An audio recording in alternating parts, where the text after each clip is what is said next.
Hi, everyone. Rhonda Boyle. I'm back here with Anas Aldahoud with Talent Maximizer. Good to see you, sir. Good to see you, Rhonda. Yeah. Now, we are talking about the talent theme of connectedness. And this time we want to talk about blind spots. What can they not see? So the more mature it is, the more you can build amazing connections with some of the people around you. You can help them find a purpose in life, have a more meaning to the life as well. The more immature it is, sometimes you might spend too much time on little things, thinking they are something that like they can bring more bigger problems. And sometimes if you spend that time connecting, you can actually less time work. So sometimes spending that too much time connecting things as well, which again, I think it's great because it's part of your personality. Just being aware of it is should be amazing. Sure. Sometimes you might end up judging people, especially people who don't think the same way you think or not having the same beliefs as well. So this is something that you need to be aware of. Yeah. Can't they see? No, they can't.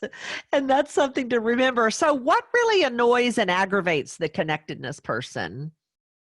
Actually, I said this in the first video about motivation. People with high connectedness, they believe there is a reason for everything. So if you need to, for example, if you want to be successful in life, you need to work hard. So if they see someone around them who's not doing like much in his life, just resting, for them doesn't work. Imagine your father and your son is just sitting on the couch, just relaxing. Sometimes that might get you aggravated. But again, you need to see what's the story behind it. Maybe he's just taking a break, rest.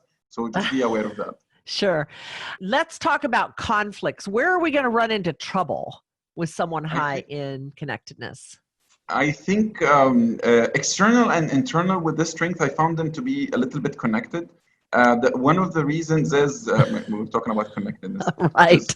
One of the things that I was thinking about, or I've actually coached someone who had connectedness, but is surrounded with all strategic theme in the top. So imagine if you have high connectedness, but all the other themes are mainly strategic. Mm-hmm. So sometimes, because you want to get to know people more, but you're only thinking in a strategic living and not in an influencer or relationship, that might get people to think like, why you're asking very weird questions, why you're trying to get to know me a lot like this in specific questions in a specific sort of way. So this is something that you should look for. And the other one we talked about with the partner is like you need to partner with analytical people. But again, this actually can cause an external conflict if you deal with them. And I love what you said, is that for the connectedness to understand how the analytical person think, and for the analytical to think how the connectedness.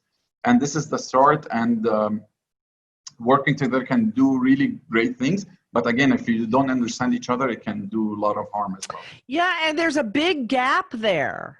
It's practical or impractical. That's what, if we could term it, those one looks and feels impractical to the other, and the other one feels like rigid and can't think outside of the box to the other. So until they can come together and sort of hear one another, you know, that can really cause those conflicts. And guess who always shows up in their lives?